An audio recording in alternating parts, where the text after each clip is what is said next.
Hallelujah. ನಮ್ಮ ಕರ್ತನಾದ ಯೇಸು ಕ್ರಿಸ್ತನ ನಾಮದಲ್ಲಿ ನಿಮ್ಮೆಲ್ಲರಿಗೂ ಶುಭಗಳು. Good morning. ಬನ್ನಿರಿ, ದೇವರು ಮತ್ತೊಂದು ದಿನ ನಮಗೆ ಕೊಟ್ಟಿದ್ದಾರೆ. ದೇವರನ್ನು ಸ್ತುತಿಸುವುದಕ್ಕಾಗಿ, ಪ್ರಾರ್ಥಿಸುವುದಕ್ಕಾಗಿ, ಆತನ ವಾಕ್ಯ ಧ್ಯಾನಿಸುವುದಕ್ಕಾಗಿ. ಬನ್ನಿ ಚಿಕ್ಕ ವಾಕ್ಯ ಧ್ಯಾನ ಮಾಡೋಣ ಪ್ರಾರ್ಥನೆಯೊಂದಿಗೆ. ಪರಿಶುದ್ಧ ದೇವರೇ, ನಿಮಗೆ ವಂದನೆಗಳು. ಕಳೆದ ವಾರವೆಲ್ಲ ಕಾಪಾಡಿ ಮತ್ತೊಂದು ಸೋಮವಾರದೊಳಗೆ, ಮತ್ತೊಂದು ಹೊಸ ದಿನದೊಳಗೆ ನಮ್ಮನ್ನು ನಡೆಸಿದ್ದೀರಿ. ನಿಮ್ಮ ಸನ್ನಿಧಿ ನಮಗೆ ದಯಪಾಲಿಸಿ ದಿನವಿಡೀ ನಿಮ್ಮನ್ನು ಸ್ತುತಿಸಲು ಸಹಾಯ ಮಾಡಿರಿ ಎಂದು ಕ್ರಿಸ್ತನ ನಾಮದಲ್ಲಿ ಬೇಡುತ್ತೇನೆ ತಂದೆಯೇ, ಆಮೆನ್. ಹೌದು ಪ್ರಿಯರೇ, ಈ ದಿನ ಮಂಡೇ ಅಲ್ಲವೋ? ಇನ್ನು ಭಕ್ತಿ ಮುಗಿದೋಯ್ತೋ? ಬಹಳಷ್ಟು ಜನರ ಭಕ್ತಿ ಸಂಡೆಗೆ ಮುಗಿದೋಗುತ್ತೆ. ನಿನ್ನೆ ಬಹಳ ಹೊತ್ತು ಆಲಯದಲ್ಲಿದ್ದೇವಲ್ಲವೇ, ಬಹಳ ವಾಕ್ಯ ಕೇಳಿದೇವಲ್ಲವೇ, ಇನ್ನಿಷ್ಟು ಸಾಕು ಎಂದು ಕೆಲವರು ಹೇಳುವುದು ಗಮನಿಸುತ್ತೇವೆ. ಮಂಡೇ ಬಂದ ಕೂಡಲೇ ಬಹಳಷ್ಟು ಜನ ರಿಲ್ಯಾಕ್ಸ್ ಆಗುತ್ತಾರೆ. ಈವನ್ ಈ ಲೈವ್ ಕಾರ್ಯಕ್ರಮದಲ್ಲಿ ಕೂಡ ಕಡಿಮೆ ಜನ ಜಾಯಿನ್ ಆಗ್ತಾರೆ. ಇದಕ್ಕಾಗಿ ಹೆಚ್ಚು ಕೆಲಸ ಇದ್ದದಕ್ಕಾಗಿಯೋ ಹೆಚ್ಚು ಉದ್ಯೋಗಗಳು, ಮತ್ತೆ ಸ್ಕೂಲ್ಸ್ಗಳು, ಮತ್ತೆ ಮನೆ ಕೆಲಸ, ಅಡಿಗೆ ಕೆಲಸ, ಎಷ್ಟೋ ಕೆಲಸದಲ್ಲಿ ತೊಡಗುತ್ತೇವೆ. ವಿಸ್ತಾರವಾದ ಕೆಲಸಗಳಲ್ಲಿ ತೊಡಗಿದ ಮಾರ್ಥಳಿಗೆ ಯೇಸು ಏನು ಹೇಳಿದ್ದಾರೆ? ಮಾರ್ಥಳೆ, ಮಾರ್ಥಳೆ, ನೀನು ವಿಸ್ತಾರವಾದ ಕೆಲಸದಲ್ಲಿ ತೊಡಗಿ ಅವಸರ ಪಡ್ತಾ ಇದೆಯಾ, ಆದರೆ ಅವಶ್ಯಕವಾದದ್ದೊಂದೇ, ಮೊದಲು ದೇವರಿಗೆ ಸ್ಥಾನ ಕೊಡಿರಿ. ಎಷ್ಟೋ ಸಾರಿ ಹೇಳಿದ್ದೇನೆ. ಒಬ್ಬ ಭಕ್ತನು ಹೇಳ್ತಾ ಇದ್ದಾನೆ, ಈ ದಿನ ನನಗೆ ಹೆಚ್ಚು ಕೆಲಸ ಇರುವುದರಿಂದ ಹೆಚ್ಚು ಪ್ರಾರ್ಥಿಸ್ತೇನೆ ಅಂದಿದ್ರು. ಆಗಲೇ ಎಲ್ಲ ಕೆಲಸದಲ್ಲಿ ಸಫಲನಾಗುತ್ತೇನೆ ಎಂದು ಹೇಳಿದ್ರು. ಹೌದು, ಅಷ್ಟಕ್ಕೂ ಕೆಲಸದ ಅವಸರದಲ್ಲಿ ಬಿದ್ದು ಭಕ್ತಿ ಆಚಾರಗಳನ್ನು ಅನುಸರಿಸುತ್ತಾ ಹೃದಯದ ಕುರಿತು ನಿರ್ಲಕ್ಷ್ಯ ಮಾಡ್ತಾ ಇದ್ದೇವಾ? ಸಭೆಗೆ ಹೋಗಿರ್ಬೋದು, ಹಾಡು ಹಾಡಿರ್ಬೋದು, ಬಹುಶಃ ಕಾಯರ್ನಲ್ಲಿರ್ಬೋದು ನಿಮ್ಮಲ್ಲಿ ಕೆಲವರು ಸಂಡೇ ಸ್ಕೂಲ್ ಟೀಚರ್ಸ್ ಆಗಿರ್ಬೋದು, ಕೆಲವರು ವಾಕ್ಯ ಶೇರ್ ಮಾಡ್ತಿರ್ಬೋದು, ಕೆಲವರು ಆಶರ್ಯರ್ಸ್ ಆಗಿರ್ಬೋದೇನೋ, ಸಭೆಯಲ್ಲಿ ಸೇವೆ ಮಾಡ್ತಿರ್ಬೋದೇನೋ, ಈ ರೀತಿ ಜವಾಬ್ದಾರಿ ವಹಿಸ್ಬೋದೇನೋ. ಸರಿ, ಬಹಳ ಸೀನಿಯರ್ ವಿಶ್ವಾಸಿಯಾಗಿದ್ದೀರೇನೋ, ಚೆನ್ನಾಗಿದೆ ಅಂದುಕೊಳ್ಳುತ್ತಲೇ ಎಷ್ಟೋ ಅವಸರದಲ್ಲಿರ್ಬೋದೇನೋ. ಆದರೆ ಹೃದಯವನ್ನು ಪರಿಶೀಲಿಸಿಕೊಂಡಿದ್ದೇವೋ? ವಾಕ್ಯವನ್ನು ಹೃದಯಕ್ಕೆ ಅನ್ವಯಿಸಿಕೊಳ್ಳುತ್ತಿದ್ದೇವೋ? ಅಷ್ಟಕ್ಕೂ ನೀವು ಮಾನಸಾಂತರ ಹೊಂದಿದ್ದೀರೋ? ದೀಕ್ಷಾಸ್ನಾನ ತೆಗೆದುಕೊಂಡಿದ್ದೀರೋ? ಏನ್ ಬ್ರದರ್, ಯಾವಾಗಲೂ ಕೇಳುವುದನ್ನೇ ಕೇಳ್ತಿದ್ದೀರಾ ಅನ್ನುತ್ತೀರಾ? ಯಾವತ್ತೇ ಆಗಲಿ ಕೇಳಬೇಕಲ್ಲವೇ? ಎಷ್ಟೋ ವರ್ಷಗಳಿಂದ ವಾಕ್ಯ ಕೇಳ್ತಿರುವ ನೀವು ಆಧ್ಯಾತ್ಮಿಕವಾಗಿ ನೀವು ಹೇಗಿದ್ದೀರಿ ಎಂದು ತಿಳಿದುಕೊಳ್ಳಬೇಕಾದ ಜವಾಬ್ದಾರಿಕೆ, ಈ ರೀತಿಯಾಗಿರಬೇಕೆಂದು ತಿಳಿಯಪಡಿಸಬೇಕಾದ ಅವಶ್ಯಕತೆ ನನಗೆಷ್ಟೋ ಇದೆಯಲ್ಲವೇ? ದೇವರಿಗೆ ಲೆಕ್ಕ ಒಪ್ಪಿಸಬೇಕಲ್ಲವೋ ನಿಮ್ಮೆಲ್ಲರ ವಿಷಯದಲ್ಲಿ? ಅದಕ್ಕೆ ಕೇಳ್ತಿದ್ದೇನೆ. ದೀಕ್ಷಾಸ್ನಾನ ತೆಗೆದುಕೊಂಡಿದ್ದೇನೆ ಎಂದು ಹೇಳುವವರು ಬಹಳಷ್ಟು ಜನ ಇದ್ದಾರೆ. ಆದರೆ ಅದಕ್ಕೆ ತಕ್ಕಂತೆ ರಕ್ಷಣೆ ಹೊಂದಿ ಸಾಕ್ಷಿಯುಳ್ಳವರು ಅನೇಕರಿಲ್ಲ ಪ್ರಿಯರೇ. ಉದಾಹರಣೆಗೆ, ಅಪೊಸ್ತಲರ ಕೃತ್ಯದಲ್ಲಿ ಮಂತ್ರವಾದಿಯಾದ ಸೀಮೋನನೆಂಬವನಿದ್ದಾನೆ. ಮನುಷ್ಯರಿಗೆ ಮಂತ್ರತಂತ್ರಗಳಿಂದ ತನ್ನ ಕಡೆಗೆ ಆಕರ್ಷಿಸಿಕೊಳ್ತಿದ್ದ. ಇವನಲ್ಲಿಯೇ ದೇವರ ಮಹಾಶಕ್ತಿ ಇದೆ ಎಂದು ಮನುಷ್ಯರೆಲ್ಲರೂ ಮೋಸ ಹೋಗ್ತಿದ್ರು. ಆ ಸಮಯದಲ್ಲಿ ಸುವಾರ್ತಿಕನಾದ ಫಿಲಿಪ್ಪನು ಅಲ್ಲಿಗೆ ಹೋಗಿ ಯೇಸುವಿನ ಕುರಿತು ಹೇಳ್ತಾನೆ. ಯೇಸುವಿನ ಕುರಿತಾದ ಸುವಾರ್ತೆ ಕೇಳಿದ ಕೂಡಲೇ, ಯೇಸು ನಾಮದಲ್ಲಿ ನಡೆಯುವ ಅದ್ಭುತಗಳನ್ನು ನೋಡಿದ ಕೂಡಲೇ ಸಮಾರ್ಯದಲ್ಲಿರುವ ಜನರೆಲ್ಲ ಯೇಸುವಿನ ಸುವಾರ್ತೆಯನ್ನು ಕೇಳಿ ದೀಕ್ಷಾಸ್ನಾನ ತೆಗೆದುಕೊಳ್ತಾರೆ.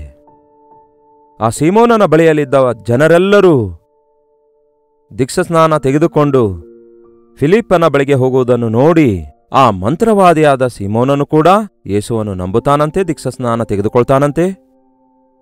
ಹಲ್ಲೆಲೂಯಾ ಅನ್ಬಹುದೇನೋ? ದೀಕ್ಷಾಸ್ನಾನ ತೆಗೆದುಕೊಳ್ಳೋದೇನು ದೊಡ್ಡದು? ನೀರಲ್ಲಿ ಮುಳುಗಿ ಎದ್ದೇಳೋದಷ್ಟೇ ಅಲ್ಲವೋ? ಅದು ನಾವು ಯೇಸುವಿಗೆ ಮಗುವಾಗಿದ್ದೇವೆಂದು ಹೊರಗೆ ತೋರಿಸುವಂತಹ ಒಂದು ಸಾದೃಶ್ಯ ಸಾಕ್ಷಿಯಷ್ಟೇ. ಆ ದೀಕ್ಷಾಸ್ನಾನ ಕೊಡಿಸಿ ಎಷ್ಟೋ ಜನರು ಮತ ಬದಲಾಯಿಸ್ತಾ ಇದ್ದಾರೆ, ಮತಾಂತರ ಮಾಡ್ತಿದ್ದಾರೆ ಎಂದು ಗೊಂದಲ ಎಬ್ಬಿಸ್ತಿದ್ದಾರೆ.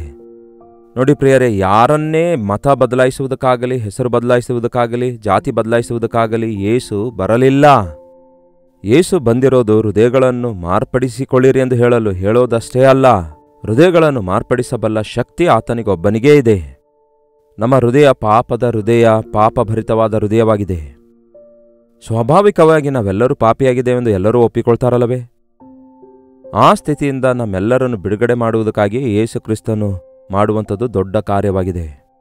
ಆತನು ಶಿಲುಬೆಯ ಮೇಲೆ ನಮ್ಮ ಪಾಪಗಳಿಗಾಗಿ ಪ್ರಾಯಶ್ಚಿತ್ತ ಯಜ್ಞವಾಗಿ ಅರ್ಪಿಸಿಕೊಟ್ಟಿರೋದ್ರಿಂದ ಆತನು ಸುರಿಸಿರುವ ರಕ್ತದಲ್ಲಿ ನಮಗೆ ಪಾಪ ಕ್ಷಮಾಪಣೆ ದೊರಕುತ್ತದೆ, ನೂತನ ಜೀವಿತ ಉಂಟಾಗ್ತದೆ.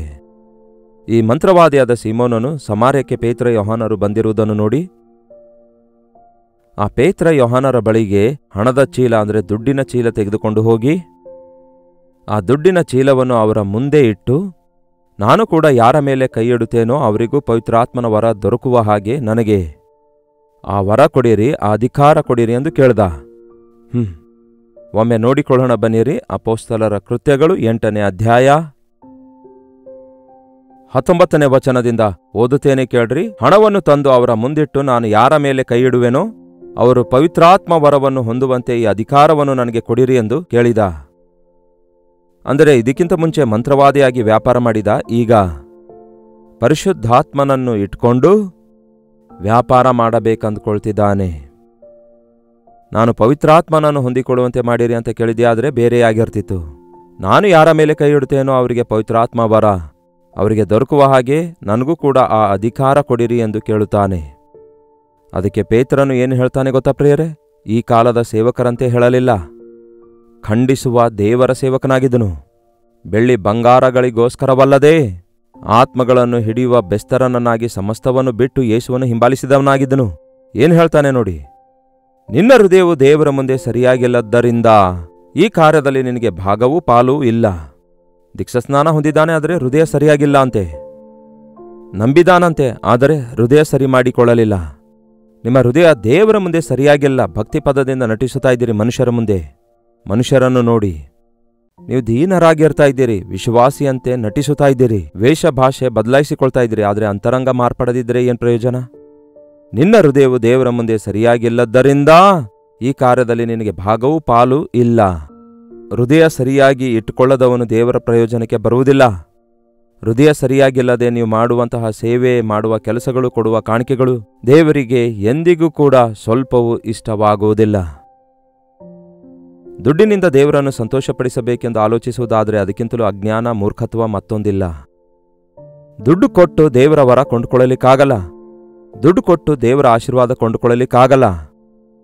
ದೇವರಿಗೆ ಬೇಕಾದದ್ದು ಕುಗ್ಗಿದ, ಜಜ್ಜಿದ ಹೃದಯ. ಆದುದರಿಂದ ಈ ನಿನ್ನ ಕೆಟ್ಟತನವನ್ನು ಬಿಟ್ಟು ದೇವರ ಕಡೆಗೆ ತಿರುಗಿಕೊಂಡು ಕರ್ತನಿಗೆ ಬೇಡಿಕೋ. ನೀನು ಇಂತಹ ಹುಚ್ಚುಚ್ಚಾದ ಕೆಲಸ ಮಾಡದಂತೆ ಮಾನಸಾಂತರ ಹೊಂದಿ ನೀನು ಪಾಪಿ ಎಂದು ಒಪ್ಪಿಕೊಂಡು, ದೇವರೇ ನನ್ನಲ್ಲಿ ಮೋಸ ಇದೆ, ವ್ಯಾಪಾರ ಬುದ್ಧಿ ಇದೆ, ಕಳ್ಳ ಬುದ್ಧಿ ಇದೆ, ವೇಷಧಾರಣೆ ಇದೆ, ಹಣದ ಆಸೆ ಇದೆ ಎಂಬ ಸಂಗತಿ ದೇವರ ಮುಂದೆ ಒಪ್ಪಿಕೊಂಡು ಹೇಳಿಕೊಂಡು ಮಾನಸಾಂತರ ಹೊಂದಿ ಬೇಡಿಕೊಳ್ಳುವುದಾದರೆ ಆಗ ದೇವರು ನಿಮ್ಮನ್ನು ನಿಮ್ಮ ತಪ್ಪುಗಳಿಂದ ಕ್ಷಮಿಸುತ್ತಾರೆ. ಕರ್ತನು ನಿನ್ನ ಮನಸ್ಸಿನ ಆಲೋಚನೆಯನ್ನು ಕ್ಷಮಿಸುವನೋ ಏನೋ. ಯಾಕೆಂದರೆ ನೀನು ಹಾನಿಕರವಾದ ವಿಷಯವು ದುಷ್ಟತ್ವದಲ್ಲಿ ಬಿಗಿಯುವ ಬಂಧನದಲ್ಲಿಯೂ ಇರುವಂತೆ ನನಗೆ ಕಾಣುತ್ತೆ ಅನ್ನುತ್ತಾನೆ. ದೇವರಿಗೆ ನಮ್ಮಲ್ಲಿ ಯಾರು ಮರಳುಗೊಳಿಸಲಿಕ್ಕಾಗಲ್ಲ. ಆತನು ಹೃದಯಾಂತರ ಆಳವನ್ನು ಪರಿಶೀಲಿಸುವ ಆತನಾಗಿದ್ದಾನೆ. ದೇವರ ನಾಮದಲ್ಲಿ ದೇವರ ಸನ್ನಿಧಿಗೆ ನಾವು ಹೋಗುವಾಗ ದೇವರ ಆತ್ಮ ನಮ್ಮ ಮಧ್ಯ ಕಾರ್ಯ ಮಾಡುವುದರಿಂದ ದೇವರ ಸೇವಕರ ಬಾಯಲ್ಲಿ ದೇವರು ತನ್ನ ಮಾತುಗಳನ್ನಿಟ್ಟು ನಮ್ಮ ಹೃದಯ ಸ್ಥಿತಿಯನ್ನು ಬಯಲುಪಡಿಸುತ್ತಾರೆ. ನಿಮ್ಮಲ್ಲಿ ಅನೇಕರು ಹೇಳಿದ್ದನ್ನು ಕೇಳಿದ್ದೇನೆ, ದೇವರ ವಾಕ್ಯ ನೀವು ಸಾರ್ತಾ ಇರುವಾಗ ಅದು ನಮ್ಮ ಹೃದಯದೊಳಗಡೆ ಅಲ್ಗು ನಟ್ಟಂತಾಗುತ್ತಾ ಇದೆ ಎಂಬುದಾಗಿ ಹೇಳಿದಿರಿ. ನಮ್ಮ ತಪ್ಪೇನೆಂದು ಗ್ರಹಿಸಿಕೊಳ್ಳುತ್ತಾ ಮೊಳಕಾಲೂರಿ ಪಶ್ಚಾತ್ತಾಪ ಪಟ್ಟಿ ಸರಿಪಡಿಸಿಕೊಂಡಿದ್ದೇವೆಂದು ಕೂಡ ಹೇಳಿದ್ದೀರಿ. ನಾವು ದಿನ ಧ್ಯಾನ ಪ್ರತಿದಿನ ಕೇಳ್ತಾ ಇದ್ದೇವೆ, ವಾಕ್ಯ ಕೇಳ್ತಾ ಇದ್ದೇವೆ ಎಂದು ಹೇಳ್ತಾ ನಿಮ್ಮ ನಡವಳಿಕೆ ಮಾರ್ಪಡದಿದ್ದರೆ, ನಿಮ್ಮ ಹೃದಯ, ನಿಮ್ಮ ಪ್ರವರ್ತನೆ ಮಾರ್ಪಡದಿದ್ದರೆ, ನಿಮ್ಮ ಆಸೆಗಳು, ನಿಮ್ಮ ಕೋರಿಕೆಗಳು, ಯೋಚನೆಗಳು, ಆಲೋಚನೆಗಳು ಮಾರ್ಪಡದಿದ್ದರೆ, ಅದೇ ಹಳೆ ಸ್ಥಿತಿಯಲ್ಲಿರುವುದಾದರೆ ನೀವು ಯೇಸುವಿನ ಮಕ್ಕಳಾಗಲಿಕ್ಕೆ ಆಗುವುದೇ ಇಲ್ಲ. ಯೇಸುವನ್ನು ಮೆಚ್ಚಿಸಲಿಕ್ಕೂ ಕೂಡ ಆಗಲ್ಲ. ಮಾನಸಾಂತರ ಹೊಂದಿರಿ, ನಿಮ್ಮ ಮನಸ್ಸನ್ನು ಮಾರ್ಪಡಿಸಿಕೊಳ್ಳಿರಿ, ನಿಮ್ಮ ಕೋಪವನ್ನು ಬಿಟ್ಟು ಬಿಡಿರಿ, ವೇಷಧಾರಣೆಯನ್ನು ಬಿಟ್ಟು ಬಿಡಿರಿ, ನಿಮ್ಮ ತಪ್ಪನ್ನು ಒಪ್ಪಿಕೊಂಡು ಯೇಸು ಅನುಗ್ರಹಿಸುವ ಕ್ಷಮಾಪಣೆ ಹೊಂದಿಕೊಳ್ಳಿರಿ. ಅದೇ ಬೈಬಲಿನ ಸಾರಾಂಶ. ದೀಕ್ಷಾಸ್ನಾನ ತೆಗೆದುಕೊಂಡಿದ್ದೇನೆ, ಯಾವಾಗ ತೆಗೆದುಕೊಂಡಿದ್ದೇನೆ ಗೊತ್ತಿಲ್ಲ, ಮದುವೆ ಆಗಲು ತೆಗೆದುಕೊಂಡೆ, ಆವಾಗಲೇ ದೀಕ್ಷಾಸ್ನಾನ ಕೊಟ್ಟಿದ್ದಾರೆ ಎಂದು ಎಷ್ಟೋ ಜನ ಹೇಳ್ತಾರೆ. ನಂಬಿ ದೀಕ್ಷಾಸ್ನಾನ ಹೊಂದುವವನು ರಕ್ಷಿಸಲ್ಪಡುವನು. ರಕ್ಷಿಸಲ್ಪಟ್ಟಂತಹ ನೀವು ಪಾಪ ಕ್ಷಮಾಪಣೆಗಾಗಿ ನೀವು ಮಾನಸಾಂತರ ಹೊಂದಬೇಕು. ಇನ್ನೂ ಕ್ಲಿಯರ್ ಆಗಿದೆ. ಅದೇನೆಂದರೆ ಇದೇ ಅಪೊಸ್ತಲರ ಕೃತ್ಯ 2ನೇ ಅಧ್ಯಾಯ ಹೇಳುತ್ತೆ, ಸಹೋದರರೇ ನಾವೇನು ಮಾಡಬೇಕೆಂದು ಕೇಳಲು ಅಪೊಸ್ತಲರನ್ನು ಕೇಳಲು ಪೇತ್ರನು ಹೇಳ್ತಾನೆ, ಮಾನಸಾಂತರವನ್ನು ಹೊಂದಿ ನಿಮ್ಮ ಪಾಪಗಳು ಪರಿಹಾರವಾಗುವುದಕ್ಕಾಗಿ ನಿಮ್ಮಲ್ಲಿ ಪ್ರತಿಯೊಬ್ಬನು ಯೇಸು ಕ್ರಿಸ್ತನ ಹೆಸರಿನ ಮೇಲೆ ದೀಕ್ಷಾಸ್ನಾನ ಮಾಡಿಸಿಕೊಳ್ಳಿರಿ. ಆಗ ನೀವು ಪವಿತ್ರಾತ್ಮ ದಾನವನ್ನು ಹೊಂದುವಿರಿ. ಮೊದಲು ಮಾನಸಾಂತರ ಅಂದರೆ ನಿಮ್ಮ ಹೃದಯದಲ್ಲಿ ಮಾರ್ಪಡುವಿಕೆ, ನಂತರ ಬಹಿರಂಗವಾದ ದೀಕ್ಷಾಸ್ನಾನ, ಆ ನಂತರ ಪವಿತ್ರಾತ್ಮನು ಕೊಡುವಂತಹ ಅಭಿಷೇಕ ವರವನ್ನು ನೀವು ಹೊಂದಿಕೊಳ್ತೀರಿ. ಪಾಪಿಗೆ ಪವಿತ್ರಾತ್ಮ ದೇವರು ವರಗಳಿಂದ ತುಂಬಿಸುವುದಿಲ್ಲ. ಹುಚ್ಚನಿಗೆ ಕತ್ತಿ ಕೊಟ್ಟರೆ ಏನ್ಮಾಡ್ತಾನೆ? ನಿಮ್ಮ ಹೃದಯ ಶುದ್ಧೀಕರಿಸಲ್ಪಡದೆ ನಿಮ್ಮ ಜೀವಿತ ಮಾರ್ಪಡದಂತೆ ನೀವು ದೇವರ ಶಕ್ತಿ ಹೊಂದಿಕೊಂಡ್ರೆ ದುರುಪಯೋಗವಾಗುತ್ತೆ. ಅದಕ್ಕೆ ಮೊದಲು ಮಾನಸಾಂತರ ಬೇಕು. ಒಬ್ಬನು ಮಾನಸಾಂತರ ಹೊಂದಿದ ಹೊರತು ದೇವರ ರಾಜ್ಯಕ್ಕೆ ವಾರಸುದಾರನಾಗ್ಲಿಕ್ಕಾಗಲ್ಲ ಎಂದು ಯೇಸು ಸ್ಪಷ್ಟವಾಗಿ ಹೇಳಿದ್ದಾರೆ. ಬಹಳಷ್ಟು ಜನರಿಗೆ ಅನುಮಾನ ಇದೆ, ಮಾನಸಾಂತರ ಹೇಗೆ ಹೊಂದಬೇಕೆಂದು. ದೇವರ ಸನ್ನಿಧಿಯಲ್ಲಿ ಕೂತುಕೊಂಡು, ದೇವರೇ ನನಗೆ ನೂತನ ಹೃದಯ ದಯಪಾಲಿಸಿರಿ, ನನ್ನ ತಪ್ಪು ನನಗೆ ತೋರಿಸಿರಿ ಎಂದು ಪ್ರಾರ್ಥಿಸಿರಿ. ನನ್ನ ದೇವರೇ ನನ್ನನ್ನು ಪರಿಶೋಧಿಸಿರಿ, ನನ್ನನ್ನು ಪರೀಕ್ಷಿಸಿರಿ, ಕೇಡಿನ ಮಾರ್ಗ ನನ್ನಲ್ಲಿ ಇದೆಯೇನೋ ನೋಡಿರಿ ಎಂದು ಪ್ರಾರ್ಥಿಸುವಾಗ ದೇವರು ನಮ್ಮ ಪಾಪಗಳನ್ನು, ನಮ್ಮ ರಹಸ್ಯ ಪಾಪಗಳನ್ನು ನಮಗೆ ತೋರಿಸುತ್ತಾರೆ. ಆಗ ಪವಿತ್ರಾತ್ಮನು ನಾವು ಪಾಪ ಒಪ್ಪಿಕೊಳ್ಳುವಂತೆ ಮಾಡುತ್ತಾರೆ. ಸಾಧಾರಣವಾಗಿ ಒಬ್ಬ ವ್ಯಕ್ತಿ ತಾನು ಪಾಪಿ ಎಂದು ಒಪ್ಪಿಕೊಳ್ಳಲ್ಲ, ತಾನು ಒಳ್ಳೆಯವನೇ ಅಂದುಕೊಳ್ತಾನೆ. ಆದರೆ ದೇವರ ಆತ್ಮ, ಪವಿತ್ರಾತ್ಮನು ಮಾಡುವ ಮೊದಲ ಕಾರ್ಯವೇನೆಂದರೆ ಪಾಪಗಳ ಕುರಿತು ಒಪ್ಪಿಕೊಳ್ಳುವಂತೆ ಮಾಡ್ತಾರೆ. ನೀತಿಯ ಕುರಿತಾಗಿ ಅಂದರೆ ಯಾವ ರೀತಿಯಾಗಿರಬೇಕು, ಯೇಸು ಎಷ್ಟು ನೀತಿವಂತನಾಗಿದ್ದಾರೆ, ಯೇಸು ಎಷ್ಟು ಪರಿಶುದ್ಧನಾಗಿದ್ದಾರೆ, ನಾವೇ ಎಷ್ಟು ಪರಿಶುದ್ಧರಾಗಿರಬೇಕು, ನಾವೆಲ್ಲಿದ್ದೇವೆ, ಆತನು ಎಲ್ಲಿದ್ದಾನೆ ಎಂಬುದಾಗಿ ಸ್ಪಷ್ಟವಾಗಿ ತಿಳಿಸಲ್ಪಡುವುದರಿಂದ ನಮಗೆ ಪಶ್ಚಾತ್ತಾಪ ಉಂಟಾಗ್ತದೆ. ಆನಂತರ ಪವಿತ್ರಾತ್ಮ ದೇವರು ನ್ಯಾಯ ತೀರ್ವಿಕೆಯ ಕುರಿತು, ಒಂದು ವೇಳೆ ದೇವರು ಕೊಡುವ ದೊಡ್ಡ ರಕ್ಷಣೆ ನಿರ್ಲಕ್ಷ್ಯ ಮಾಡುವುದಾದರೆ ಭಯಂಕರವಾದ ತೀರ್ಪಿದೆ ಪ್ರಿಯರೇ. It's not on option. ರಕ್ಷಣೆ ಬೇಕಾದರೆ ಹೊಂದಿಕೊಳ್ಳ್ರಿ, ಇಲ್ಲವಾದರೆ ಬಿಟ್ಬಿಡಿ ಅನ್ನುವಂತಲ್ಲ. ನಂಬಿ ದೀಕ್ಷಾಸ್ನಾನ ಹೊಂದಿದವನು ರಕ್ಷಿಸಲ್ಪಡ್ತಾನೆ, ನಂಬದವನು ಶಿಕ್ಷಿಸಲ್ಪಡ್ತಾನೆ. ಕ್ರಿಸ್ತನು ನಿಮಗಾಗಿ ಅರ್ಪಿಸಿದ ಯಜ್ಞವನ್ನು ನೀವು ಅಂಗೀಕರಿಸದಿದ್ದರೆ, ಆ ಯೇಸು ಸುರಿಸಿರುವ ರಕ್ತದಲ್ಲಿ ನಿಮ್ಮನ್ನು ನೀವು ಶುದ್ಧಿ ಮಾಡಿಕೊಳ್ಳುವುದಕ್ಕಾಗಿ ನಿಮ್ಮ ಪಾಪ ಒಪ್ಪಿಕೊಂಡು ಬಿಟ್ಟು ಬಿಡದಿದ್ದರೆ, ನೀವು ಇನ್ನೂ ನಿಮ್ಮ ಪಾಪದಲ್ಲಿಯೇ ಇದ್ದವರಾಗಿರುತ್ತೀರಿ. ಕೆಲವರ ಪಾಪಗಳು ಅವರ ಮುಂದೆ ಹೋಗ್ತವೆ, ಇನ್ನು ಕೆಲವರ ಪಾಪಗಳು ಅವರ ಹಿಂದೆ ಹೋಗ್ತವೆ, ಅವರನ್ನು ನ್ಯಾಯ ತೀರ್ಪಿಗೆ ನಡೆಸುತ್ತವೆ ಎಂದು ಬೈಬಲ್ ಹೇಳ್ತದೆ. ಒಪ್ಪಿಕೊಳ್ಳುವ ಪ್ರತಿ ಪಾಪವು ಕ್ಷಮಿಸಲ್ಪಡುತ್ತದೆ. ಒಪ್ಪಿಕೊಳ್ಳಲಾರದಂತಹ ಪ್ರತಿ ಪಾಪವು ತೀರ್ಪಿಗಾಗಿ ಸಿದ್ಧವಾಗ್ತದೆ. ನಿಮ್ಮ ಹೃದಯದಲ್ಲಿ ಪಾಪ ಮುಚ್ಚಿಟ್ಕೊಳ್ಳದಂತೆ ಒಪ್ಪಿಕೊಳ್ಳಿರಿ. ನಾವು ನಮ್ಮ ಪಾಪಗಳನ್ನು ಒಪ್ಪಿಕೊಳ್ಳುವುದಾದರೆ ಆತನು ನಂಬಿಗಸ್ತನು, ನೀತಿವಂತನಾಗಿರೋದ್ರಿಂದ ನಮ್ಮ ಸಕಲ ದುರ್ನೀತಿಯಿಂದ ನಮ್ಮನ್ನು ಆತನು ಬಿಡಿಸಿ ಪವಿತ್ರಗೊಳಿಸ್ತಾರೆ. ಎಷ್ಟೇ ಘೋರ ಪಾಪಿಯನ್ನು ಕ್ಷಮಿಸುವ ಯೇಸು, ಯಾರೊಬ್ಬರನ್ನು ನರಕಕ್ಕೆ ಕಳಿಸಲು ಆಸೆಯಿಲ್ಲದಂತಹ ಯೇಸು, ಪ್ರತಿಯೊಬ್ಬರೂ ರಕ್ಷಿಸಲ್ಪಡಬೇಕೆಂದು, ಎಲ್ಲರೂ ಎಲ್ಲೆಡೆ ಮಾನಸಾಂತರ ಹೊಂದಬೇಕೆಂದು ಆತನು ತನ್ನ ಬರೋಣದ ವಿಷಯದಲ್ಲಿ ಆಲಸ್ಯ ಮಾಡುವ ಆತನಾಗಿದ್ದಾರೆ. ಕೆಲವರು ಯಾಕೆ ಯೇಸು ಬರಲಿಲ್ಲ, ಯೇಸು ಇಲ್ಲವೇನೋ, ಆತನು ಬರುವುದಿಲ್ಲ, ಸುಳ್ಳೇ ಎಂದು ಗೇಲಿ ಮಾಡುತ್ತಾರೆ. ಇಗೋ ಆತನು ಬಾಗಿಲಲ್ಲಿ ನಿಂತಿದ್ದಾನೆ, ನಮಗೋಸ್ಕರವೇ ಆತನು ಕಾದುಕೊಂಡಿದ್ದಾನೆ. ಇನ್ನು ಮುಂದಿನ ಕಾಲದಲ್ಲಿ ಇಂತಹ ಅವಕಾಶ ಇರಲ್ಲ. ಈಗಾಗಲೇ ಯೇಸುವಿನ ಬರೋಣದ ಸೂಚನೆ ಎಲ್ಲ ನೆರವೇರ್ತಿವೆ. ಯುದ್ಧಗಳಾಗುವ ಸಮಾಚಾರ ಕೇಳ್ತಿದ್ದೇವೆ. ಪ್ರಪಂಚವೇ ನಾಶನ ಮಾಡಿಕೊಳ್ಳುವುದಕ್ಕಾಗಿ ಆಯುಧಗಳನ್ನು ಸಿದ್ಧ ಮಾಡಿಟ್ಕೊಂಡಿದ್ದಾರೆ. ಯಾವ ಸಮಯದಲ್ಲಿ ಏನಾಗ್ತದೋ ಗೊತ್ತಿಲ್ಲ, ಯಾವಾಗ ಆತನ ಬರೋಣ ಸಮಯ ಇದೆ ಎಂದು ಯಾರಿಗೂ ಗೊತ್ತಿಲ್ಲ. ಆದದರಿಂದ ಅಕ್ರಮ ವಿಸ್ತರಿಸುವುದು, ನಂಬಿಕೆ ಕಣ್ಮರೆಯಾಗೋದು, ಪ್ರೀತಿ ತಣ್ಣಗಾಗುವುದು, ದೇಶದ ವಿರುದ್ಧ ದೇಶ, ಜನರ ವಿರುದ್ಧ ಜನರು ಎದ್ದೇಳುವರು ಎಂಬ ಎಲ್ಲಾ ವಿಷಯ ನೆರವೇರ್ತಿವೆಯಲ್ಲವೇ? ಅದಕ್ಕೆ ಆತನ ಬರೋಣ ಅತೀ ಸಮೀಪವಾಗಿದೆ. ಮಾನಸಾಂತರ ಹೊಂದಿ ಆತನು ಬಂದಾಗ ಆತನು ಎದುರುಗೊಳ್ಳುವವರ ಗುಂಪಲ್ಲಿ ಇರುವ ಹಾಗೆ ಈ ದಿನವೇ ದಯವಿಟ್ಟು ನೀವು ಎಷ್ಟು ವರ್ಷಗಳಿಂದ ವಾಕ್ಯ ಕೇಳ್ತಿದ್ದೀರೆಂದು ಗೊತ್ತಿಲ್ಲ. ನಿಮ್ಮ ಹೃದಯ ಮಾರ್ಪಟ್ಟಿದೆಯಾ? ನಿಮ್ಮ ಸ್ವಭಾವ ಮಾರ್ಪಟ್ಟಿದೆಯಾ? ಒಂದು ದಿನ ಲೀವ್ ಹಾಕಿಕೊಳ್ಳಿರಿ. ಒಂದು ದಿವಸ ನಿಮ್ಮ ಡ್ಯೂಟಿ ಬಿಡಿರಿ, ನಿಮ್ಮ ಕೆಲಸ ಬಿಟ್ಟುಬಿಡಿರಿ, ಮೊಳಕಾಲೂರಿರಿ, ಯೇಸುವಿನ ಸನ್ನಿಧಿಯಲ್ಲಿ ನಿಮ್ಮ ಹೃದಯ ಹೊಯ್ದುಕೊಳ್ಳಿರಿ. ಕೆಲವು ಗಂಟೆ ಆತನ ಸನ್ನಿಧಿಯಲ್ಲಿ ಕೂತ್ಕೊಳ್ಳಿರಿ. ಆಗ ಪವಿತ್ರಾತ್ಮನು ಸ್ಪಷ್ಟವಾಗಿ ಪಾಯಿಂಟ್ ಬೈ ಪಾಯಿಂಟ್ ನೀವು ಮಾಡಿರುವ ತಪ್ಪುಗಳೆಲ್ಲ ನಿಮ್ಮ ಕಣ್ಮುಂದೆ ತರುತ್ತಾರೆ. All that you need to say, ನೀವು ಹೇಳಬೇಕಾದದ್ದೆಲ್ಲ ಒಂದೇ, ದೇವರೇ ನನ್ನನ್ನು ಕ್ಷಮಿಸಿರಿ, ನನ್ನನ್ನು ಕ್ಷಮಿಸಿರಿ, ನನ್ನನ್ನು ಕ್ಷಮಿಸಿರಿ ಎಂದು ಹೇಳಿದ ಮರುಕ್ಷಣವೇ ಆತನು ಕ್ಷಮಿಸಿದ್ದೇನೆ ಎಂಬ ಖಚಿತತೆಯನ್ನು ಕೊಡುತ್ತಾನೆ. ಆ ಪಾಪದ ಗಿಲ್ಟಿನಿಂದ, ಆ ಪಾಪ ಅಪರಾಧದ ಮನೋಭಾವನೆಯಿಂದ ನಮಗೆ ಬಿಡುಗಡೆ ಕೊಡ್ತಾರೆ. ಆಗ ರಕ್ಷಣೆ ಆನಂದವನ್ನು ಹೊಂದುತ್ತೀರಿ. ರಕ್ಷಣಾನಂದ ಕುರಿತು ನಾನು ಎಷ್ಟೇ ವಿವರಿಸಿದರೂ ನಿಮ್ಗೆ ಅರ್ಥ ಆಗದೇ ಇರಬಹುದು. ಅದನ್ನು ನೀವು ಹೊಂದುವಾಗಲೇ ನಿಮಗೆ ಗೊತ್ತಾಗುತ್ತೆ. ಪಾಪ ಭಾರದಿಂದ ಬಿಡಿಸಲ್ಪಟ್ಟು ರಕ್ಷಿಸಲ್ಪಟ್ಟಿದ್ದೇನೆ ಎಂಬ ಅನುಭವ ನಿಮಗಿಲ್ಲದಿರುವುದಾದರೆ ಈ ದಿನವೇ ನಿಮ್ಮ ಹೃದಯವನ್ನು ದೇವರ ಮುಂದೆ ಸರಿಪಡಿಸಿಕೊಳ್ಳಿರಿ. ನೀವಿದಕ್ಕಿಂತ ಮುಂಚೆ ರಕ್ಷಿಸಲ್ಪಟ್ಟು ಮಾನಸಾಂತರ ಹೊಂದಿದ್ದೇವೆ ಎಂದು ಹೇಳುತ್ತಿರುವುದಾದರೆ ಮತ್ತೊಂದು ಸಾರಿ ನಿಮ್ಮನ್ನು ನೀವು ಪರಿಶೀಲಿಸಿಕೊಳ್ಳಿರಿ. ರಕ್ಷಣೆ ಎನ್ನುವುದು ಒಂದೇ ಸಾರಿಯಾಗಿದೆ, ದೀಕ್ಷಾಸ್ನಾನ ಎನ್ನುವುದು ಒಂದೇ ಸಾರಿಯಾಗಿದೆ. ಆದರೆ ಮಾನಸಾಂತರ ಮಾತ್ರ ನಾವು ದಿನೇ ದಿನೇ ಹೊಂದುವಂಥದ್ದಾಗಿದೆ. ಪ್ರತಿ ಸಾರಿ ನಾವು ದೇವರಿಂದ ದೂರ ಹೋಗುವಾಗ, ದೇವರನ್ನು ಮರೆತು ಹೋಗುವಾಗ, ದೇವರನ್ನು ಬಿಟ್ಟು ಬಿಡುವಾಗ ಆ ವಿಷಯಗಳ ಕುರಿತು ನಾವು ತಿದ್ದುಕೊಂಡು ಸರಿಪಡಿಸಿಕೊಂಡು ನೆಟ್ಟಗಿರುವ ಮಾರ್ಗದಲ್ಲಿ ದೇವರ ರಾಜ್ಯದ ವಾರಸುದಾರರಾಗಿ ಮುಂದೆ ಸಾಗಬೇಕಾಗಿದೆ.